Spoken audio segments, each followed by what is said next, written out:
So welcome to another video. This time I'm going to go over the upcoming Legion of Frostborne event and a little bit into the 1.7 patch coming up. Now, as many of you know, the Legion of Frostborne event is a server versus server event. It has the basic format of a large stage map where 8 servers are plunged into war. Now there's a full fog of war effect, and you cannot just move around and expect to dispel this fog of war like in many other games. You need to build thermal towers. Thermal towers can only be built by your leaders with the alliances you're in, and you need to gather resources to be able to afford them. Now, the map has a similar format to what we're used to. It has city-states within provinces, and there are states close to the center territory where the prize is. You start locked in your own server province by gnome ice walls, and you will need to break down a gate to enter other territories. So that can either be your neighbor to your left or right, or go through the center to the next stage.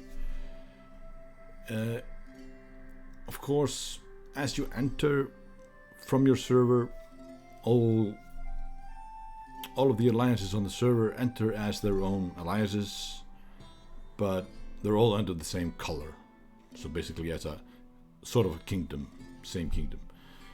But you still need to work together and ally to be able to work together properly, because once an ice gate is unlocked by an alliance, only that alliance and its allies can pass through the gate. So you need to ally, fight, or ignore each other, but the end result is, if you want to stand a chance, you will need multiple strong alliances from the same server that can all ally to work towards the same goal. Now the thermal towers, I will suspect that there will be a limit on how many you can build at any one time, and as you know, there is also a resource cost to them, so we don't know yet what the resource cost is or how much you accumulate for the alliance, so that might be a factor as well, limiting in what you can build. So more alliances means more people to farm, more people to build, and you expand faster. Now, the land is cold, so you drop in prosperity if you're unshielded, unless you are inside the effect of a thermal tower. This is important. Now, only the R5 and R6 of each alliance can place and initiate the building of a thermal tower. Each thermal tower has a resource cost, as I said, and there's a resource cost which, I've been told it's about 10% of what you gather, but you still get everything you gather, but somehow the alliance also gets a 10% of what you gather. Now, overlapping towers do not, pump up or buff each other, and trying to overlap an enemy tower will not work.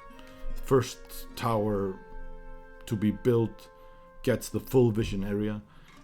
If a tower is built on the edge of that vision area, he only gets the vision area behind him, basically, so he doesn't intrude on the other towers. Now, I suspect there's going to be a lot of gnomes, and especially what we've been told is the ice gate, where you need to defend after you've conquered it from other alliances, but you will need to conquer it from the gnomes first. Of course, the gnomes are used to the cold, so they will get buffs when outside the thermal tower radius. So if you're outside the thermal tower radius, unshielded, you might possibly get attacked by gnomes, not sure, but even shielded, you're in hunting gnomes, they're gonna have buffs against you, so But within a tower radius, they're going to have debuffs. So that's another thing that will help you if you have thermal towers. So this is basically the map released so far. We're told you need to capture a level 1 city before you can capture a level 2 city. We've also been told that even though you lose a level 1 city, you don't lose access to a level 2 city or higher. But the map is similar to structure to Norheim, right? So you gain access to this new land by teleporting, and you need to use a random teleport. Your castle is either on this server or in Frostborne. You can't be in both places at one time, so your castle disappears from Norheim and enters Frostborne. Within Frostborne, a normal teleport has a cooldown of 20 minutes.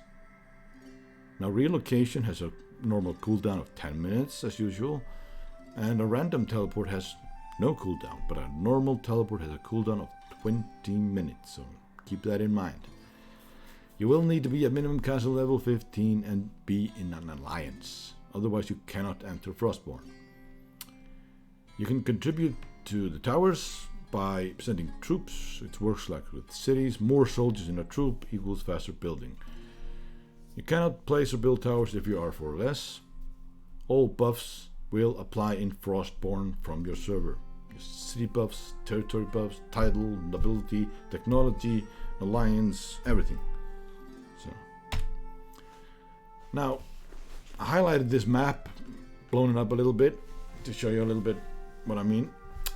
The numbers 1 to 7 in white is a possible starting point. You might start at number 1.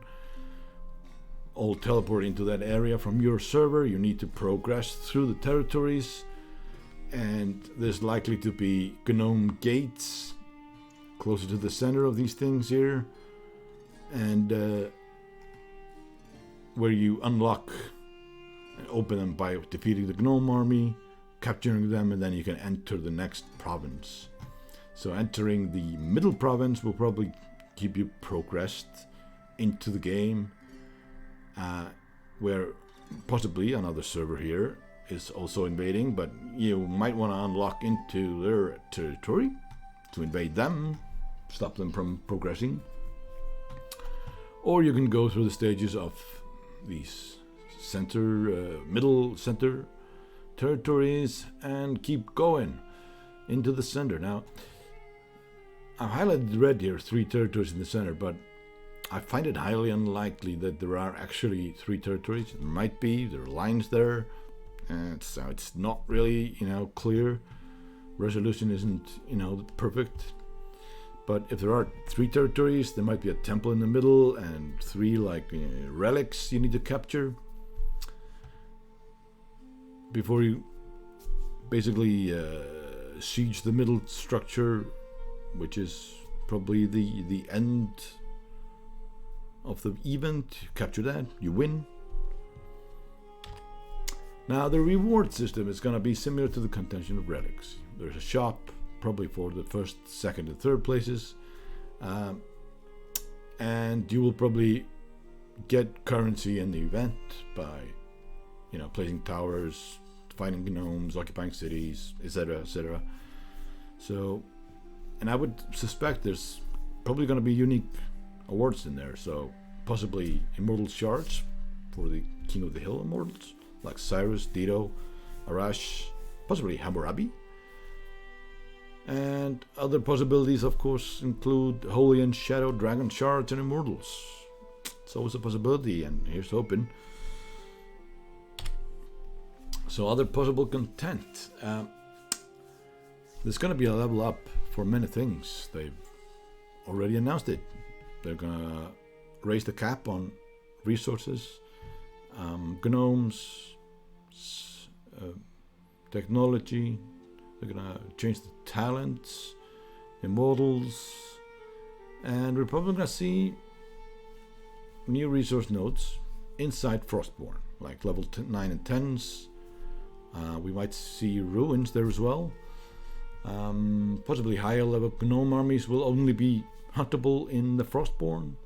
Same with the bosses. etc., etc. So you might need to go to the Legion of the Frostborne to be able to progress to higher levels, right? Because there's a new seasonal system coming, which will probably, I would say, but they're not. I don't think they'll be probably thrown away. The Chronicles. This is probably something that will, you finish the Chronicle, and then a month, 6 weeks later, you start the seasonal system, which will then, repeat itself for however long you play the game. And of course, they'll add some new survival guide to help us with all of this stuff. So given their past release timelines, I would say around 17th of November, which is a Tuesday. They usually give out these patches on Tuesdays, Wednesdays, or Thursdays. But I would guess it's around 17th of November they will release it for Pioneer, and we'll have about a week to play around there before they release it to production on the 24th. That's my prediction. So thank you for watching, and be sure to subscribe.